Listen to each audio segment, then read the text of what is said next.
Imaginez, vous vivez avec un renard et vous le savez pas. Il y a un renard dans votre appartement et vous ne le savez pas. Et vous savez pas qu'est-ce qui ouvre les placards, qu'est-ce qui les trace sur les murs. Et vous vous dites, mais c'est pas de ma faute, c'est pas moi qui l'ai fait, alors que les traces, elles sont bien là, c'est un peu ça.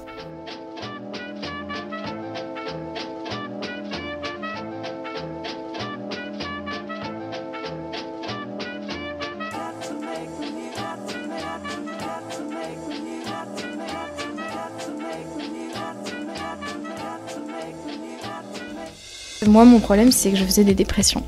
Et je faisais des dépressions de façon régulière, à peu près une tous les ans ou tous les 2 ans, et de plus en plus longues et de plus en plus dangereuses. Les dernières fois, j'allais jusqu'à l'hospitalisation, avec des envies de suicide, etc. Donc c'est en creusant, en cherchant à comprendre pourquoi je faisais des dépressions, et après avoir rencontré 7 médecins, 7 spécialistes de santé différents qui avaient tous leur idée sur la question qui était rarement juste, où je suis enfin tombée sur une psychologue qui m'a dit « Je pense que vous avez un trouble de l'humeur ». La cyclothymie. Et je savais pas ce que c'était, donc je suis allée chercher ce que c'était. Et donc c'est une forme de trouble bipolaire qui se manifeste par des variations d'humeur extrêmes, mais très rapides. Forward, back, forward, back, forward, back, forward, back, forward, back, forward, back, forward, back, forward, back, forward, back, forward, back, forward, back, forward, back, forward, back, forward, back. Tout le monde peut faire une dépression quand il a un vrai problème, hein. Donc vous dites une rupture, un deuil, ça arrive. On fait pas des dépressions tout le temps et sans raison. Moi, j'avais pas de raison. Quand je regardais le tableau global de ma vie, tout allait bien en fait, et moi j'allais mal. Et c'était pas normal. Donc une fois, bon, peut-être un accident, 2 fois, 3 fois, ça commence à faire beaucoup. Et c'est là, à force de me sentir arriver de plus en plus près du bord, je me disais, il faut qu'on me guérisse, sinon je vais mourir, c'est clair. Alors du coup, la cyclothymie, donc, c'est une alternance de phases négatives, donc qui sont les dépressions, qui peuvent être plus ou moins longues, et de phases positives qui sont des hypomanies.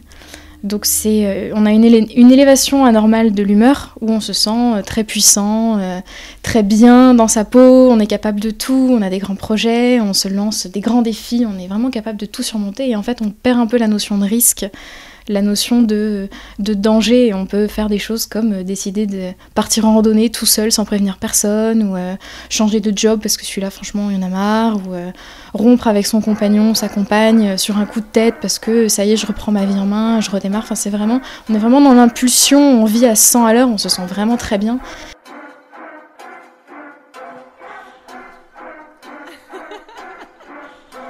Bandit thug, bandit gueule, bandit brandit le gun, bandit seul, bandit chum, bandit vend le seum, bandit mac, bandit braque, bandit tape pour le taf, bandit sac de solia, bandit ça va de soi, bandit radical, bandit syndicat, bandit coup d'état, bandit coup d'éclat, bandit coupe d'écale, bandit touche à ça, bandit touche sa table, bandit qui est pas ça, bandit pense qu'à ça, bandit cache le cash. Ce sont des phases où on peut oublier un peu les risques et se dire c'est pas grave, je le fais quand même, je vais m'en sortir, parce qu'on se sent puissant, parce qu'on sait qu'on va tout surmonter. Et c'est vrai que c'est une chose, c'est un problème récurrent des personnes bipolaires qui sont frappées d'interdits bancaires, qui doivent mettre en place des moyens pour avoir un compte en banque plus limité, plus restreint, pour éviter justement de trop dépenser dans ces phases-là. Donc c'est une maladie qui a des impacts sur la vie quotidienne à plein de petits niveaux qu'on n'imagine pas forcément quand on est en dehors. C'est vrai que il faut vivre avec les revirements d'humeur, il faut faire preuve d'un peu de recul, je dirais, pour pas se laisser embarquer par son conjoint, un coup en haut, un coup en bas, parce que ça, ce serait vraiment difficile, mais c'est comme avec n'importe qui, en fait, ça s'apprend. Quelqu'un qui aimerait se coucher très tard et un autre qui aimerait se coucher très tôt, ça cause aussi des problèmes dans le couple au quotidien, parce qu'on n'est pas sur le même rythme de vie, donc je pense que ça s'apprend, comme pour n'importe qui. Et ça peut être assez déroutant pour les gens qui sont autour, parce que la semaine dernière ça allait pas du tout et on était au fond du rouleau, et là tout d'un coup aujourd'hui on sort ensemble et tout va très bien et on est en forme, et qu'est-ce qui s'est passé ? Rien en fait, il s'est rien passé et ça a juste changé.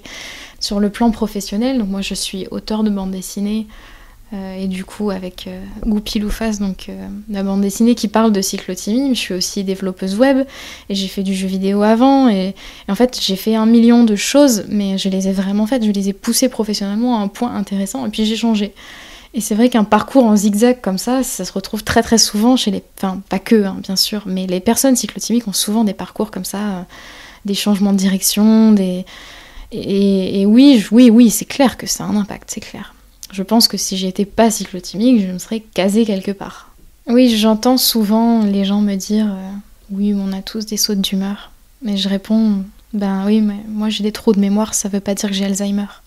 C'est la même chose en fait, c'est une question d'échelle où ça arrive à tout le monde de se lever le matin et de pas avoir envie d'aller au boulot, d'avoir un peu le blues du matin, voilà. Ça arrive pas à tout le monde de se lever des fois le matin et d'avoir envie de se suicider. Moi, ça m'arrive. C'est une question d'échelle vraiment.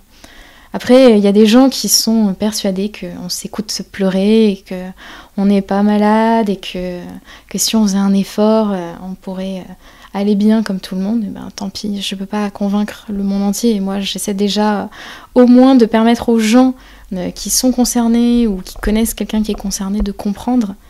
Après, j'essaie pas non plus de convaincre la Terre entière parce que je sais très bien qu'il y a des gens qui sont pas du tout réceptifs à ça.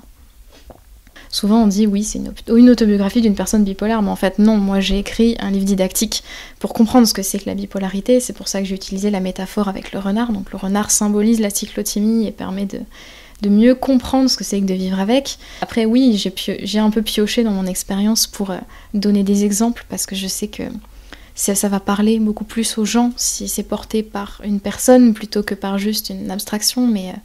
avec de l'humour, ouais, parce que c'est un peu malheureux d'en pleurer. Des fois, j'ai des lecteurs qui viennent dans les salons, je les vois, et ils regardent, ils font « Ah, la bipolarité, ah non, mais... Ah, ça, c'est pas drôle, hein, on va regarder une autre, viens !» Et je leur dis « Non, et n'hésitez pas, ouvrez-la, feuilletez un peu, et vous verrez que c'est pas prise de tête, que c'est pas larmoyant, on est pas obligé de tomber dans le pathos. Là encore, si j'avais raconté ma vie, ça aurait été « Sortez les violons », mais c'est pas le but, quoi, tout le monde s'en fiche, en fait. Ce qui compte, c'est... Ouais, on peut passer un bon moment, on peut apprendre des choses, on peut se cultiver, et c'est l'essentiel, je pense.